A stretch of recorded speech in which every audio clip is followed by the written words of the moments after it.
Everyone, কেমন আছেন সবাই? আমার ছোট্ট ব্লগে সবাইকে স্বাগতম। আজকে আপনাদের সাথে একটা ব্লগ শেয়ার করব। এইমাত্র আমি বেবিকে স্কুলে দিয়ে এসে বাসায় এসেছি। এখন চলুন একটু পর্দাগুলো সরিয়ে নিই। বাইরে ভালো সুন্দর আজকে ওয়েদার, রোদ উঠেছে সুন্দর। আমেরিকাতে 2-3 দিন যাবত একটু ঠান্ডা পড়তেছে।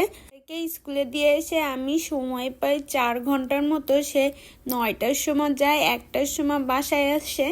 এই 4 ঘন্টার ভিতর আমি রুমগুলো গুছিয়ে নিই। এটা ছিল আমাদের মাস্টার বেডরুম, আর ফার্স্টে আমি গেস্ট রুমটা গুছিয়ে নিয়ে এসেছি।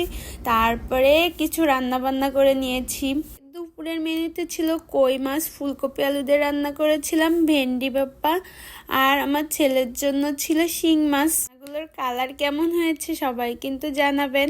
ছেলে যতটুকু সময় বাসায় না থাকে ততটুকু সময় আমি কাজ করার জন্য টাইম পাই। এখন আমি ছেলেকে স্কুলে আনতে যাচ্ছি, তারপরে ছেলেকে রিসিভ করলাম। রিসিভ করার পরে এখন বাসার দিকে যাচ্ছি। আজকের ওয়েদারটা খুবই সুন্দর। হবে পরে।